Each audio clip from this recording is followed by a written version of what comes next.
back to another episode of the Crazy Stupid Marketing Show, the show where we talk about all the crazy stupid stuff that people do in marketing and how you cannot do crazy stupid stuff, but instead do really well-intentioned, well-meaning things with your time, your energy, and your budgets when it comes to marketing and how marketing interacts with the rest of the business ecosystem.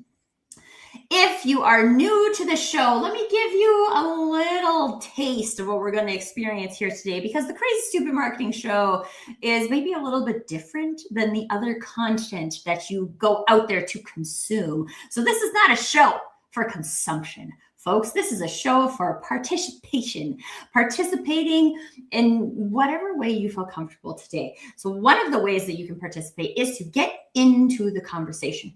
While this might look like two people having a conversation, it's an opportunity for all of us to have a conversation. And no matter where you're watching, there is a comments section, and we would love to hear your insights, your perspectives, your questions, your queries, anything that is coming up for you today while you are participating in the show. Catherine is already in the comments here, boom, kicking it off. I'll define crazy in how we use it for the show here, Catherine. We always want to keep a spark of crazy, that's for sure. But not in the way we talk about it on the Crazy Stupid Marketing Show. So please get into the conversation. We really encourage you. The more you can get into the conversation, the more robust learnings we will all be able to take away today. Second important thing to know about the Crazy Stupid Marketing Show, it is explorative. So while you might go to other places and they're going to be like, here's the 3 things that we're going to tell you that are going to make your LinkedIn profile awesome. This is not what the Crazy Stupid Marketing Show is. The Crazy Stupid Marketing Show is a place to explore, to try on ideas. It is not a place for you to take everything that you hear and then try to execute on it. It is a place for you to get ideas and pick a shirt that you want to try on and see how it fits you for today. So this is what we are all doing here together today. And what topic are we doing this about? Shall we wonder? We are talking about becoming versus creating. So I would guess, now I'm guessing. So like humans are full of assumptions that most of us have thought at some point that we have to create content. Yay or nay? If that's something that's come up for you, please feel free to share it, and maybe your experience of the pressures of creating when it comes to a marketing point of view as well. But how often do we talk about who we are becoming when we think about marketing? So this is where we're going to shift the conversation today. And because Catherine kind of pulled at a thread of crazy earlier, let me just quickly, before we learn a little bit more about our guest for today, talk about the definitions of crazy and stupid as in usage on the Crazy Stupid Marketing Show. So crazy are the things that you do over and over expecting different results. Stupid are the things that you do just because someone else told you to and you have no other good reason to do it. So when we think about crazy and stupid in those definitions, maybe you're getting a little peek of, maybe that's why we're talking about becoming here today. It gives us some insight into how to not do those things, aka not do crazy stupid marketing. Okay, so let's learn a little bit more about who's in the conversation here today. And we have the lovely Brigitte joining me, and I would say, of all the people I have met in the authenticity arena, Brigitte is the one that really brings it home. And for me to say that, I think is a big deal because I meet a lot of authentic people. So Brigitte, can you share a little bit more about you and your journey and how it led you to the story about becoming?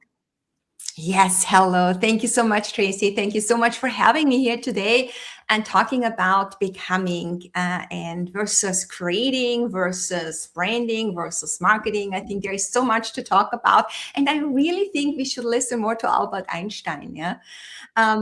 Doing something all over and all over again and expecting different results does not really work. So I would like to start with telling a little bit about my story, my journey, and it's a rather unconventional story.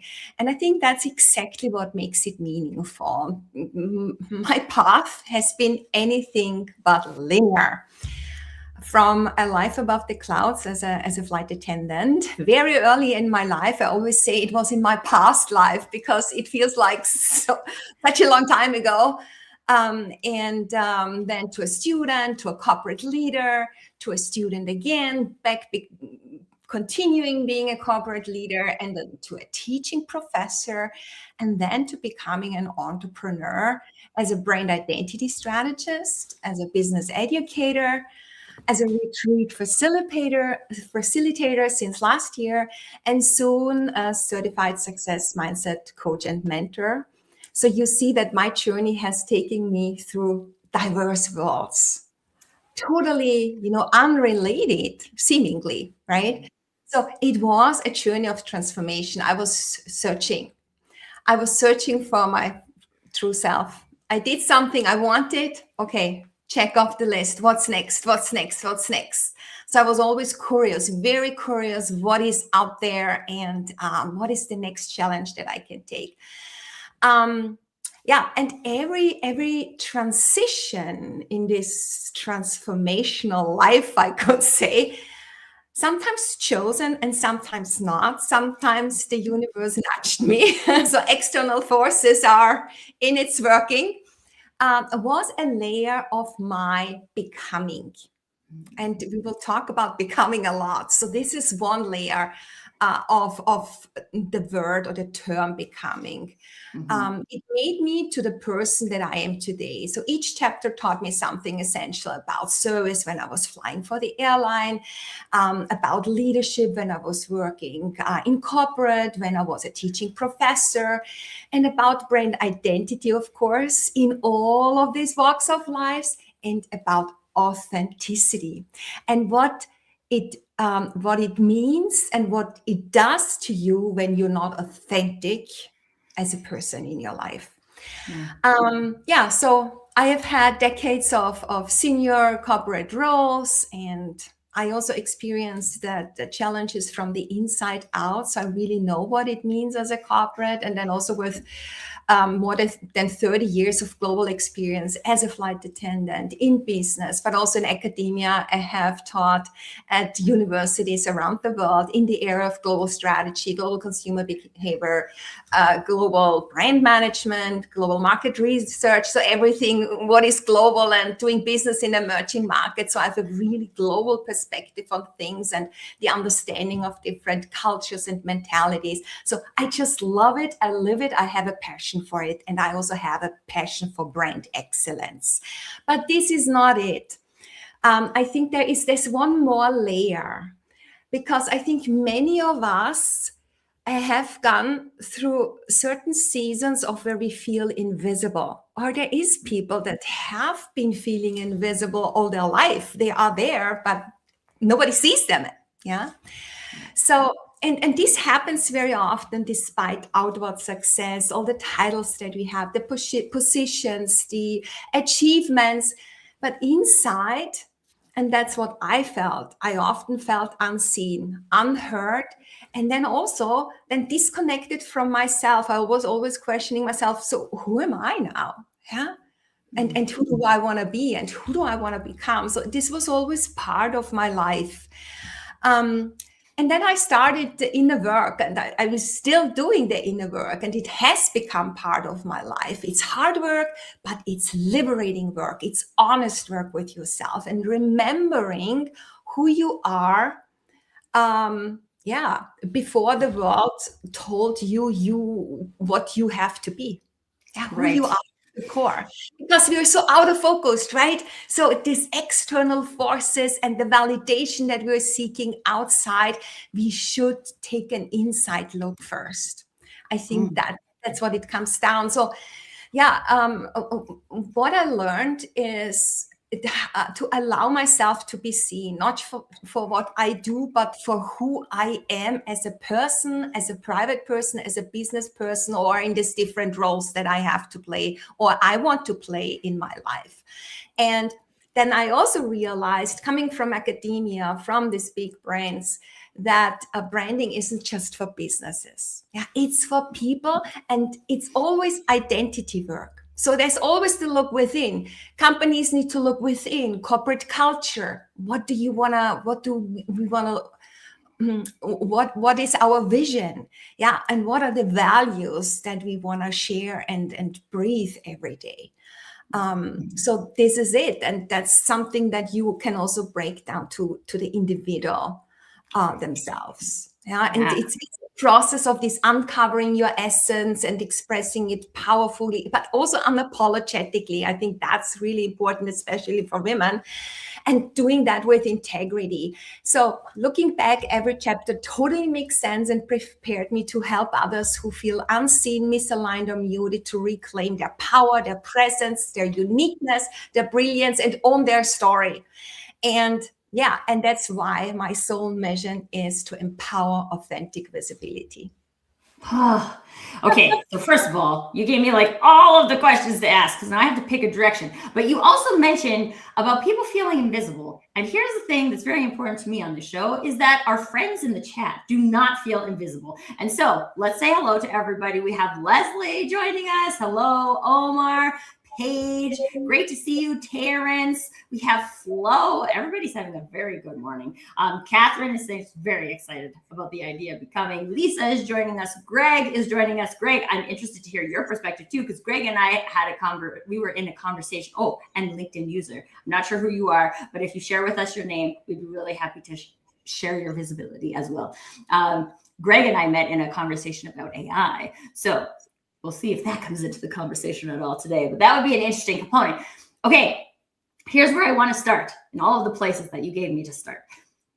You mentioned this idea of like a linear path. And I think a lot of times, whether we're looking at it from like a career development point of view, or we're looking at a business development point of view, that our expectation is that things are linear. And that we're going to go up and up and up and up and become a thing. That becoming is like the destination. But you're already saying no. So Brigitte, tell us like, what is becoming? If it's not a destination, what is it? Becoming is the journey. It's the process. And becoming, as it already says, the word says it. We are in a state of something is changing. We are evolving. So becoming never stops. And the way we become, and we're talking about branding here, our brand becomes. People always think a brand is something that is, okay, now we are the brand and we stay the brand forever. It's not true. A brand is always evolving with you as a person, with you as a company.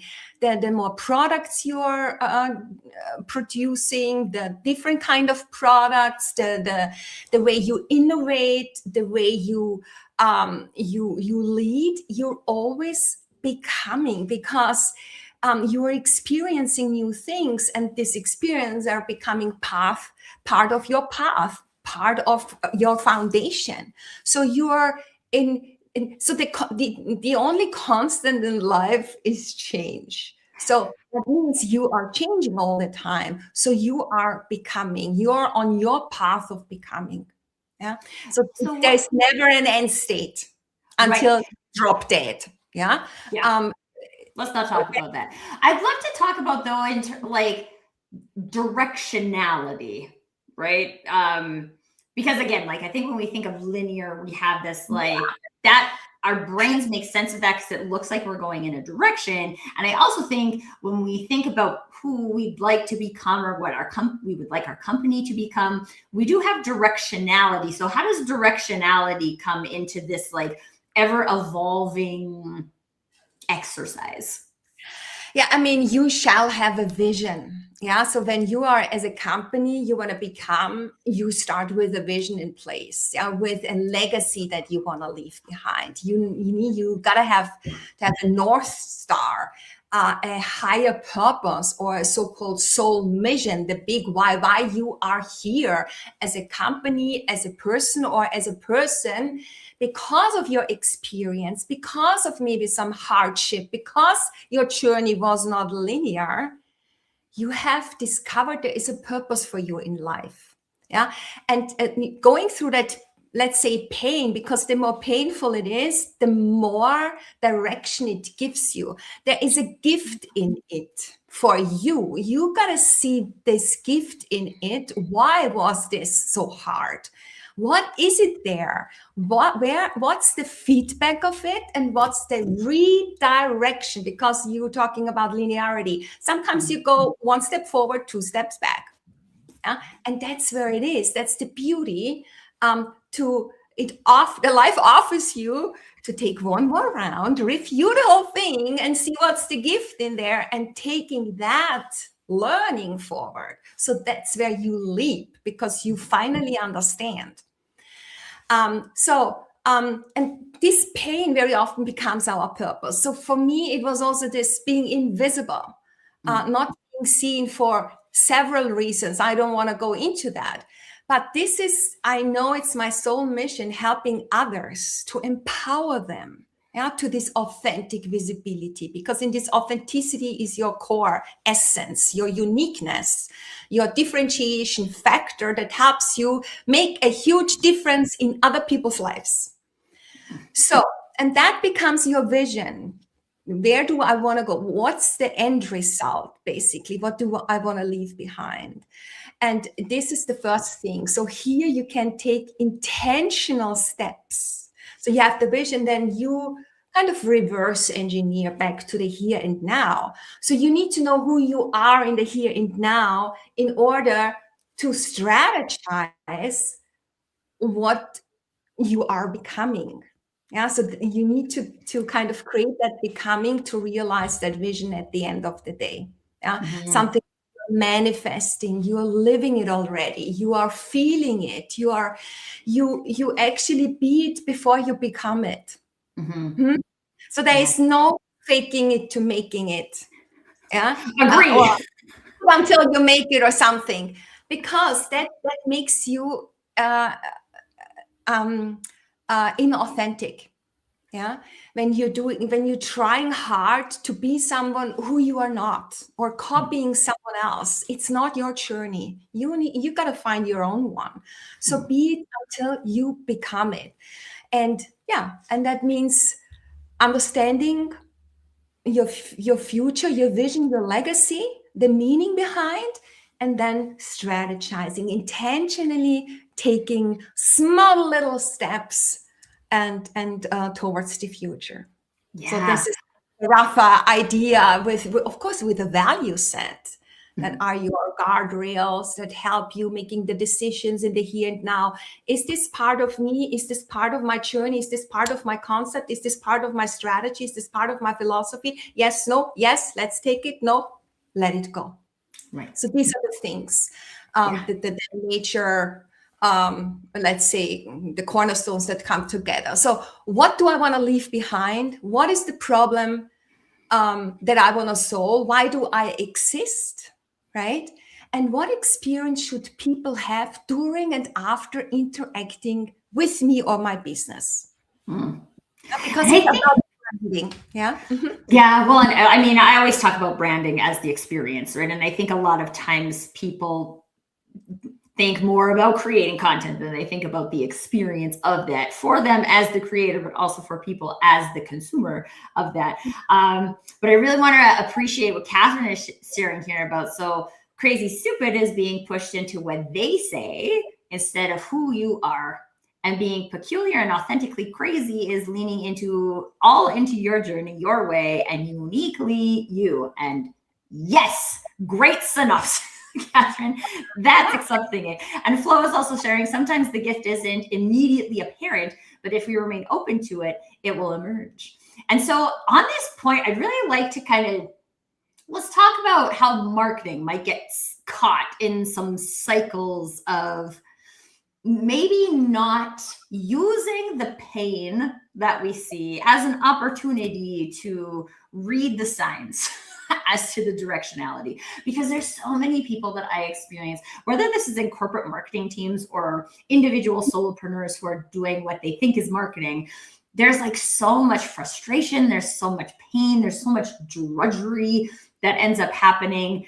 And we don't look at that, right? We're not looking at that from a, can I learn something from this? We start to just batch it into this batch of stuff that people just have to do. You just have to do it, right? You just have to post on social every day. You just have to have a website. You just have to this, you just have to that. And we aren't looking at like, well, why do I hate writing a blog? And one of the things I always say to people is like, if you hate writing blogs, why do you do that? Because I have to, right? I have to create content. And I'm like, well, marketing is about people seeing you. So yes, you need to do something that allows people to see you. But do you need to do something that you hate? Debatable. On this show, we would say no. And that's not what we're here to do.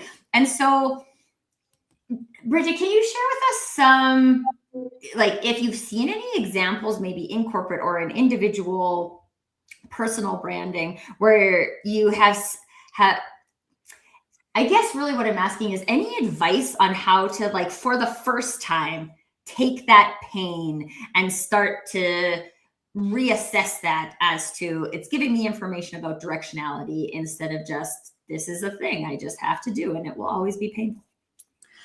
Yeah, I mean, the pain is so this is a huge thing, and there is like a lot of different layers of answers to your question. So, I have spent more than 2 decades in teaching at universities, and what I saw again and again and again is that brilliant strategists fail because brand identity was unclear.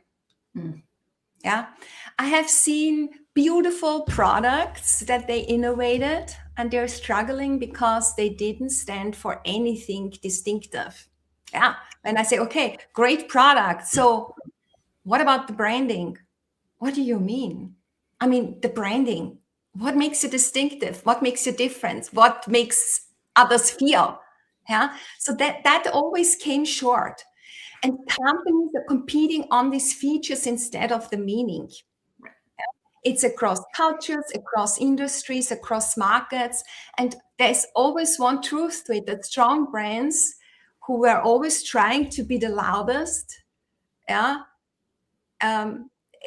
did not win long term. It's those brands that are the clearest. Yeah? And so for me, branding always comes before marketing. Yeah, and I think this is the first important thing that you need to really understand, that branding comes first. Yeah, branding operates in the long term. It's in the long term emotional memory. Marketing is always short term. Yeah, there is always a short term response.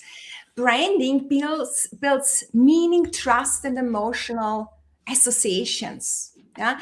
Marketing activities are, as activities already say in its word, they activate awareness, conversion, and action. So we have two different things, the long-term and the short-term perspective.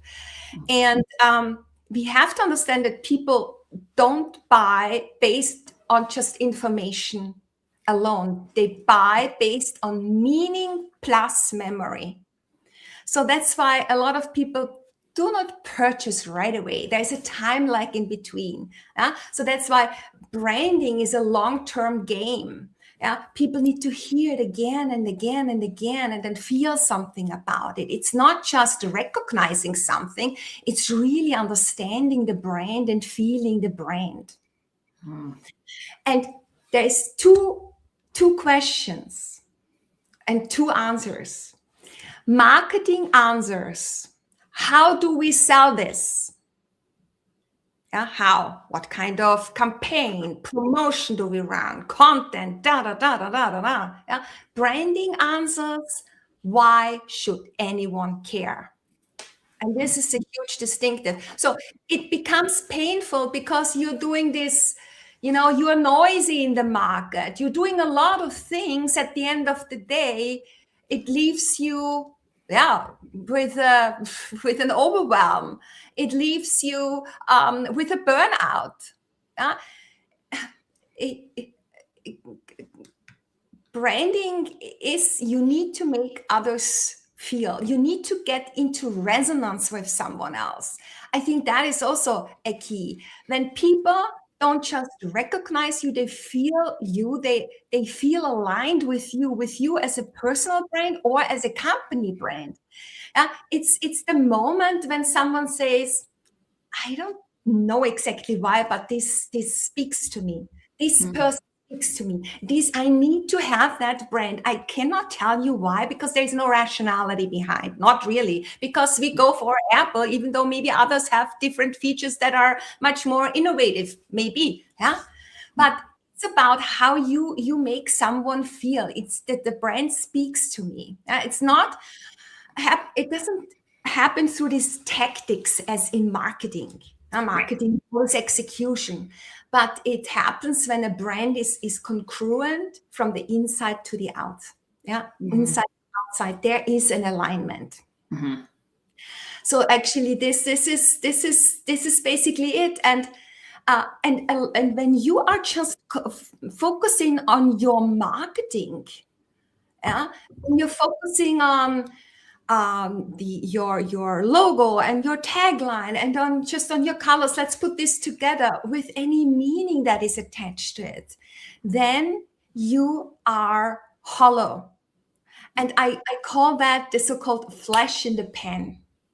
Yeah, I call it putting lipstick on a pig. Yeah, exactly. Yeah. So, and it's not a brand. We are not starting from the outside, making it great, and then you just you push it a little bit, and everything is collapsing. Yeah.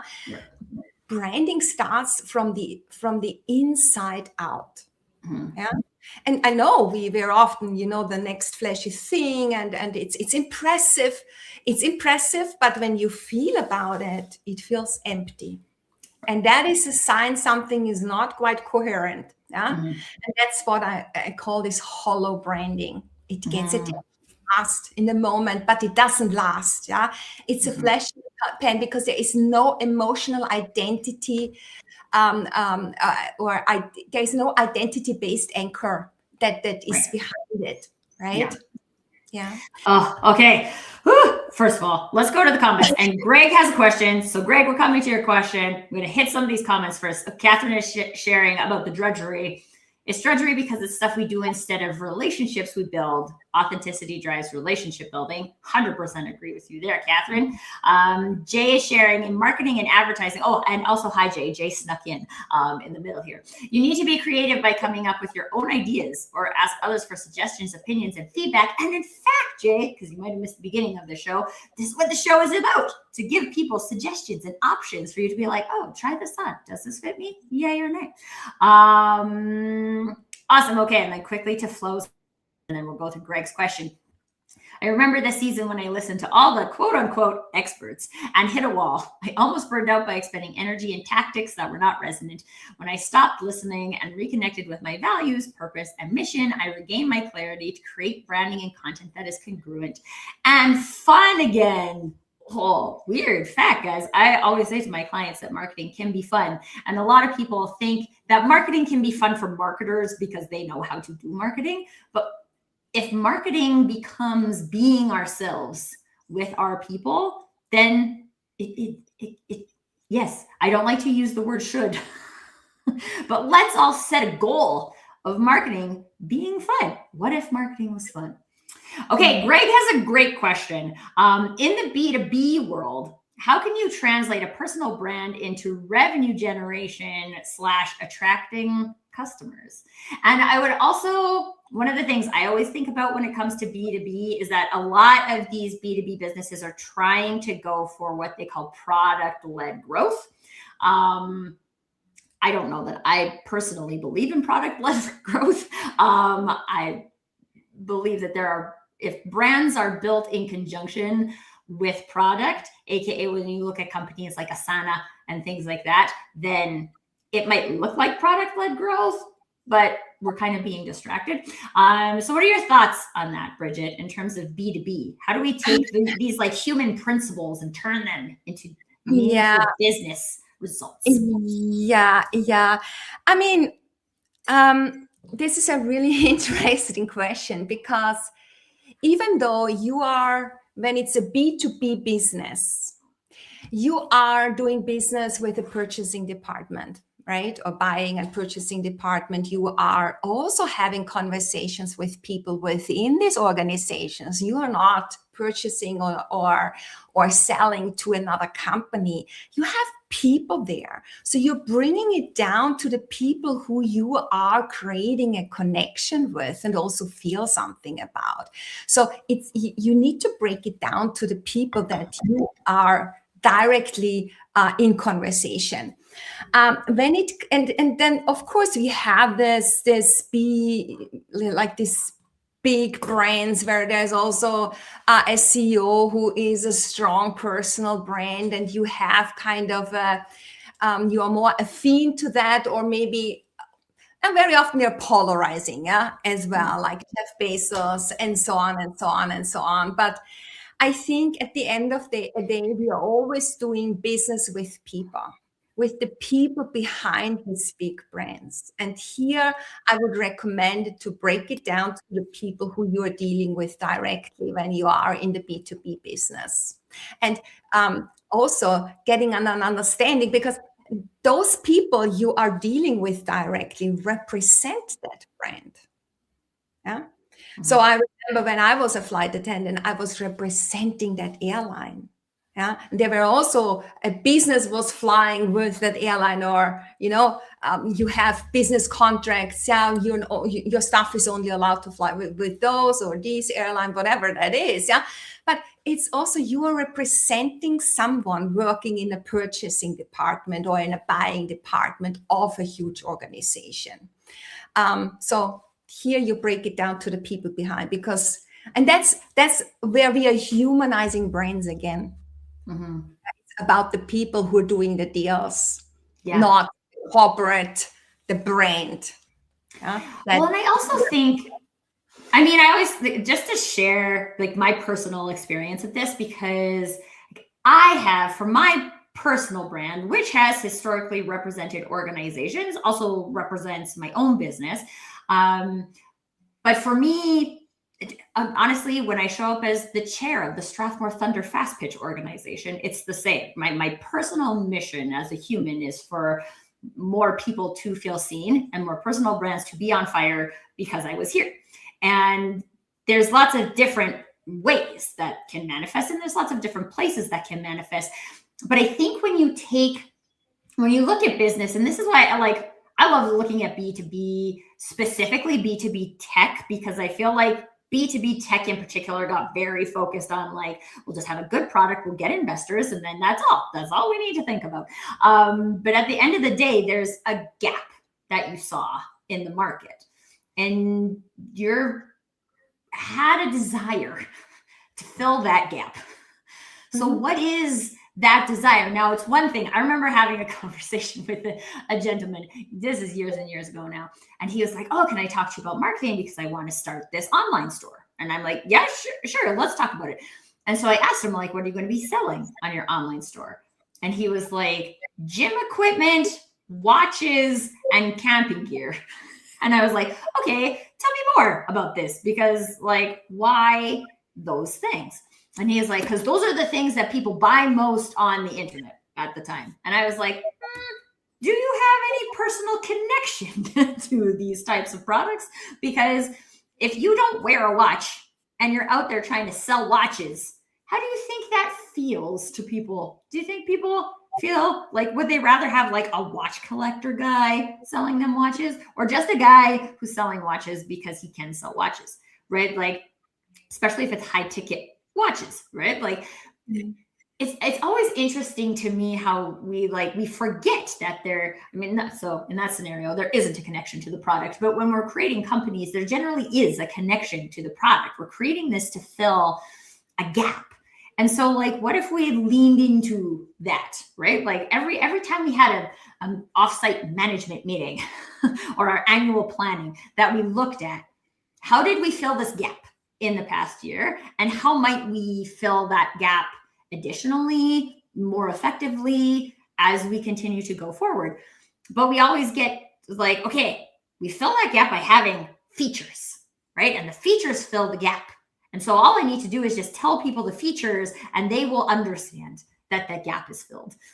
But I don't know if anyone else has tried to use logic to get their kids to eat vegetables, but this doesn't work with humans. No, that's what I said before. You can have that much information, but still have the gap, and you need to fill it with feelings, with emotions. Right. And here I want to come back to a simple example, and that's Apple. People don't just connect to the design. Yeah, they connect with what the design represents. Right. Yeah, the design is beautiful, but what people actually buy into is the identity, the philosophy, the experience with that brand. It's I would say an extension of themselves, like a car. Yeah, because you're proud of it, you love to drive it, and here you love to work. You have a working station. For me, everything is Apple because I love the design, but there is so much more. I can identify. It's the philosophy, the experience. I feel good when I use that kind of products. And this, or whatever associations you have with it. And this is the key, and the feeling that comes with that. Yeah? And that's when design or a product or whatever it is becomes a translation. Mm-hmm. The translation, yeah. And when it has that translation, then it has substance. Right. It's making me think of my relationship with Lego. And so, yes, technically Lego is a product, but there is an experience of creating when you use Lego, and different people have different experiences of that. Some people like to follow the instructions and collect sets and big build rooms. My 7-year-old is very into master building, which honestly I was super uncomfortable with until I started trying it. And then I'm like, oh, but you have to figure it out. And then you feel empowered by figuring it out. And then is that fun for everybody? Probably not, but it's fun for me. And so there's products that in their usage, you get a piece of your puzzle, right? This is something I love. I love to create. I love to build. I love to do something new. And I can get that from Lego. I can also get it from other types of blocks. I just happen to be exposed to Lego since I was a very young kid, and now it's my thing. But this is the thing again that I think we forget, especially with digital technologies, is that we create a thing, but at the end of the day, the value of the product is associated with how the user uses it. Exactly. Right? Yeah. And so if you're not interested in how they're using it, right? If you would just have developed it so people will use it, but you're not interested in how people are using it, that gap, that's going to stay there. Because part of that, of you being able to take this, I saw this gap and I want to fill it, and this is what I created, but is that filling the gap? Am I curious enough about, is that filling a gap? This is what the customer talk about. Surveys are very Lego. I read Catherine's thing and went back to Lego. A very lazy way to think about the customer relationship. But if we're not, I guess what I'm coming back to is, if we're not innately concerned about actually filling the gap, not just identifying it and then creating something that we think is going to always fill the gap, as you talked about, brands are always evolving, humans are always evolving. Gaps are not that simple, right? Just create it once and then it go. Even I live in a place where it gets very cold, right? And you get cracks in the sidewalk, and they fill the cracks in the sidewalk. But what happens when the things get cold is they get smaller again, and then the cracks get bigger, and then you have to fill the cracks again. And that's just how science and nature works. Yet as businesses, often we think, we'll just fill that once and we're good. We'll just keep shouting at people that we filled it. And did you know that we filled this? Just try it. And you're like, this didn't fill my gap. So I'll try it once, but then I won't do it anymore. And that's not the path to a evolution. And that's why you don't just fill it once. And there also needs to be this flexibility. and the congruence, and something that the consistency over time, and then you come in as a brand because you're reliable and you're trustworthy. This is another thing. And what you have mentioned with Lego, there's also a nostalgic effect because you're a grown up, you're still with Lego, and there's because it was the one thing, the brand that you used when you were a child. You were still coming back to it. It does something with you because and it's still as good, right? The quality is just as good. I can use the Lego bricks from when I was a kid with the new Lego bricks. Yeah, and here we also have another strategy. It's called the cradle to grave, and car manufacturers are using that. So you are a child and your father always drove a Toyota or a BMW. I mean, you have been growing up with this brand. You want to have a BMW when you're grown up. Yeah? And then they adjust. They are flexible enough to come with different versions, with different individual brands under the BMW brand or Toyota brand or whatever you are driving to serve your needs. As a family with a van, then you enter your midlife crisis, you need kind of a sports variety. And then when you're old, another van because you need to get in and get out again. Yeah. But this is, you want to keep customers over their lifetime, basically. Yeah. So, and there's a lot of other things. There's a lot of other things that play into that too, as I mentioned at the beginning of the show, right? Like, we might be here specifically to talk about marketing, but like, I'm sure you can hear a foray into customer experience, sales experiences, all of these things. They all add up to your overarching brand experience. And if they're not all adding up, then they are subtracting from each other. Yeah. Exactly. So you need to keep the customer sticky, in your customer or brand journey loop, so that they are not distracted by any other offer from any other brand. You are an apostle. You're sticking with that brand no matter what. You're not looking left and right.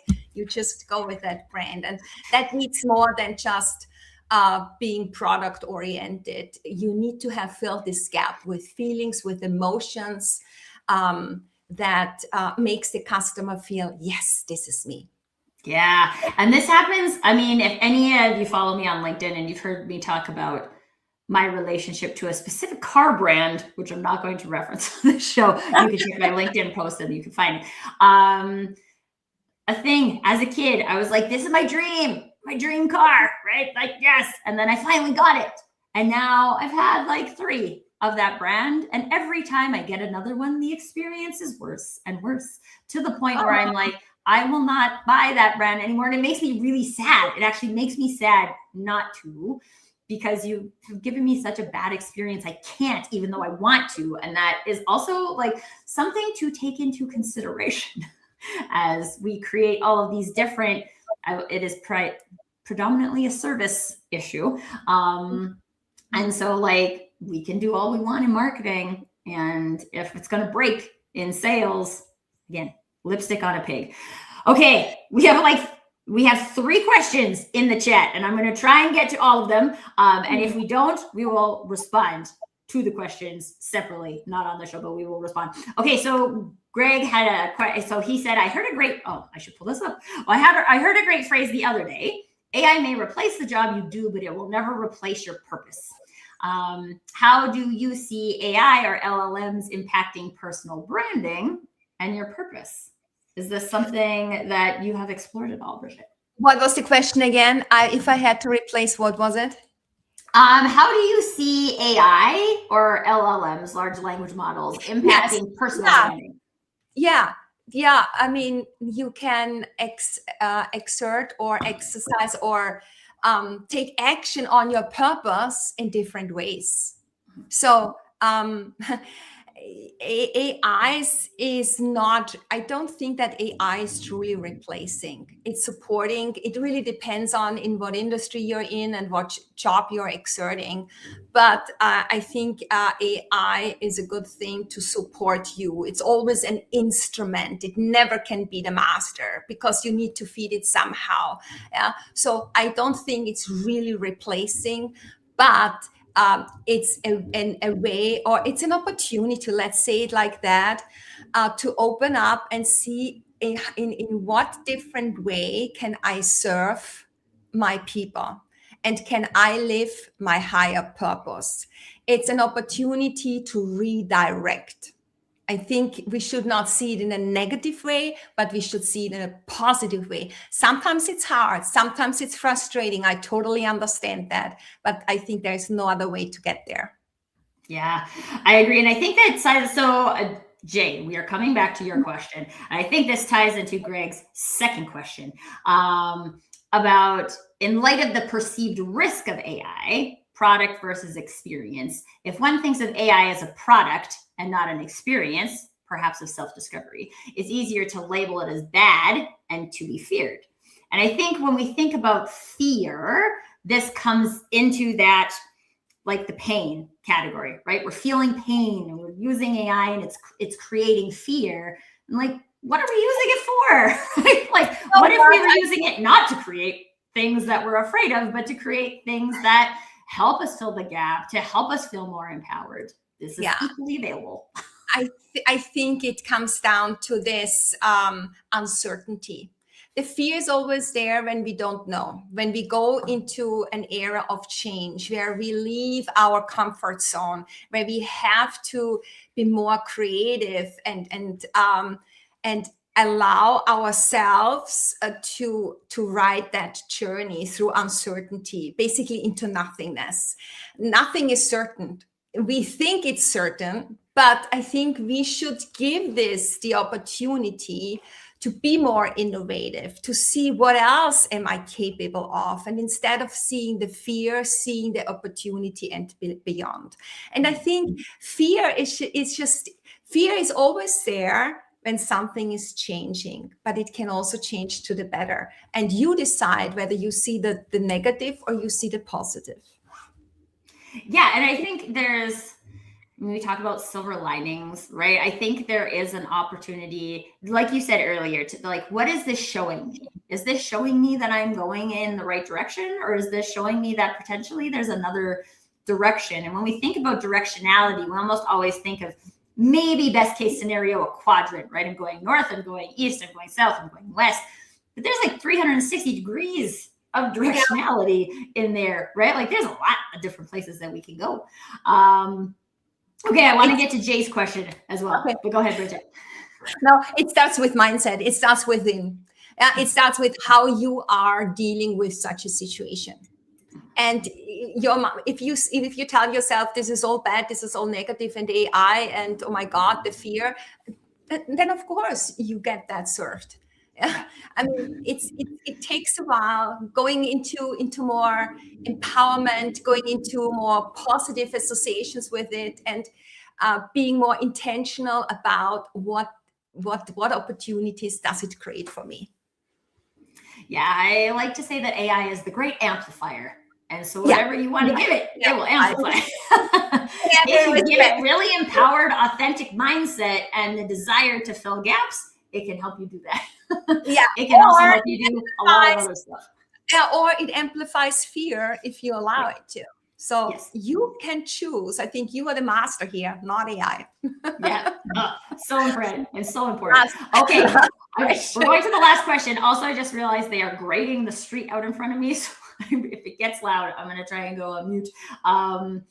But just let me know if it feels loud from your side, Brigitte. Okay, Jay's question. Out of the various forms of marketing, online, billboard, television, in-person, etc., what is the best form of marketing? And how can you tell if the person marketing is genuine or fake? Because let's face it, we're living in the age of bots and AI. I have my interpretation. Dr. Brigitte first. we are also conscious consumers, and we also have our self responsibility, first of all. And second, there are different forms of marketing. There is one-way marketing, two-way marketing, above the line, below the line. So it really depends on what you want to communicate. Is it more a brand building? So it's more long-term. It's, you have commercials that are running all the time. It really, really depends on. And we also should have a little bit of, street smartness, understanding, can this be fake or not? And we also have Google. We also can do some fake checks or truth checks, and be a little bit more, or having more awareness when we are encountering with brands. I think we should not just leave it to the marketers. We also need to take responsibility for ourselves. Yeah. And one of the things I say is that if there was one best way of marketing, everyone would do the same thing. Exactly. And there is it really depends on the product, on the service, what kind of company it is, in what stage you are. Are you in the are you in the initial stage, or are you in the maturity? Are you in your decline stage? It really, really depends who you want to speak to, your target audience. So there is no one recipe, one thing fits all. It definitely needs experts to help you steer through that, and especially at the beginning when you are new to that. To that environment. Yeah. That's why there are experts out there to help you through that. Well, and I think too, it's really important to notice that when you know a person, sorry, my 7-year-old just came in and gave me hearts and then went away. It was really cute. When you know somebody, you know when something is fake. Right. And I think there's a lot of people too now who will be like, this image was generated by AI. But AI creates a level of perfection that humans don't have. And there is something in our brain that says something is not quite right about this.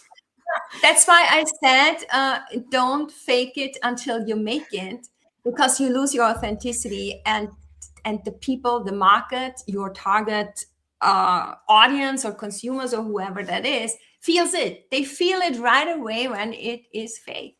So that's why. And especially I don't ever recommend faking it until you make it. But when you're marketing, when you're in a company, right, and you're creating pictures of product or something like that, right, people don't know, right? But when you are selling you, right, either you're promoting your sales team, or you're building a personal brand for the CEO, or you are a solopreneur and you're trying to sell your services. And at some point, somebody is going to actually interface with you in order to be served. Mm-hmm. As soon as someone feels the difference, the trust is broken. So if you build a whole marketing program on AI images and then someone meets you in person and they're like, actually, it makes me think of years ago where everyone would have fake pictures of themselves on dating profiles. And then I was always like, but then they meet you in person eventually. And then you just you destroyed all of whatever trust you did build. It's gone. It's immediately disappeared. Yeah. So instead we could just bring the realness, whatever that realness is for your organization, and know that it's going to evolve, and we're all going to get older, and sometimes we're going to have different glasses, and sometimes my hair is down and sometimes my hair is up, right? But I'm a person. And if you meet me on LinkedIn Live and you meet me in person, same, consistent, right? Maybe wearing a different outfit.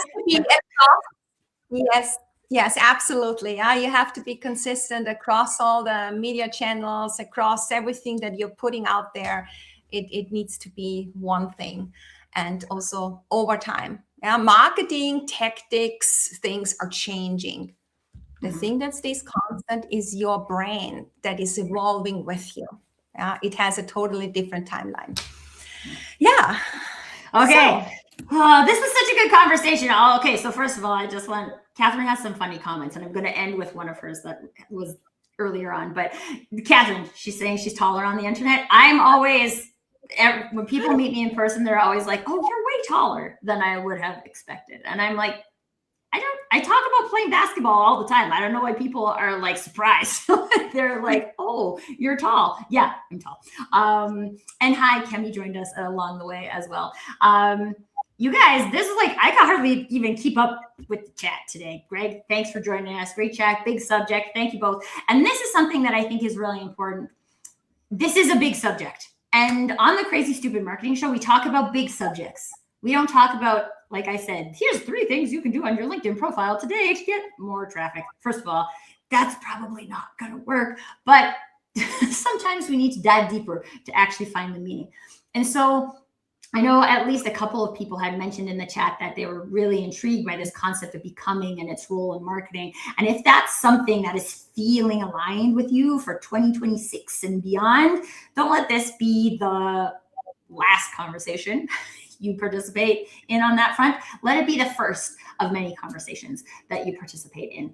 So with that, Brigitte, can you, if people want to stay in the conversation with you, where is the best place for them to do that? And I think you might have an event coming up, a retreat coming up as well. Yes, exactly. So thank you so much. Of course, here on LinkedIn, just send me a message, connect with me. I'm happy to have a conversation with you over Zoom. 20 minutes, let's get to know each other.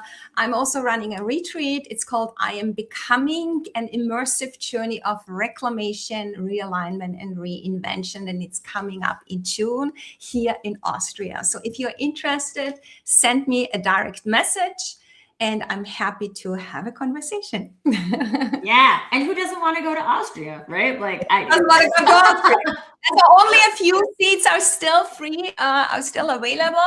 So, yeah, make it quick. Yeah. And again, like this conversation about becoming is not, it's a conversation. It's an ongoing evolution.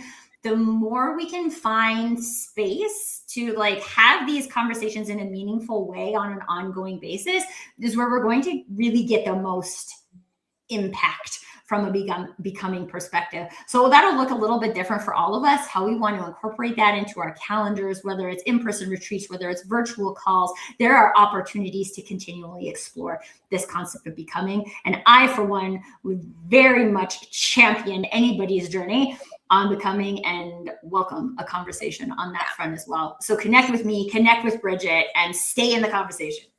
There is also a webinar I'm running tomorrow and the day after tomorrow for each 60 minutes. It's called How Do I Become Recession Proof? Check out my LinkedIn profile and sign up if you want it. Yeah. Brigitte says she couldn't send any invites to the show because she had already sent all of her LinkedIn invites for the webinar. So check that out too. It's a great opportunity to continue the conversation because it will be able to stack. So that's great. Okay, we are out of time for today, but I want to finish with this comment from Catherine, which just, I feel like wraps up not just this episode, but all of the episodes of the Crazy Stupid Marketing Show so well, which is, if it doesn't fit you, don't wear it out in public. This goes for marketing and those pants. So good. Thank you guys for joining in the conversation today. It was lit. I really appreciate everybody. I'm not going to mention all your names. I mentioned all your names at least once in the show, but I appreciate it. I don't normally do shows at this time, but maybe we should do more shows at this time because this is when the chatty people are up and chatting. Thank you guys so much for getting into the conversation. Brigitte, thank you so much for coming and sharing all of your expertise. And until next time, everybody, permission to do you.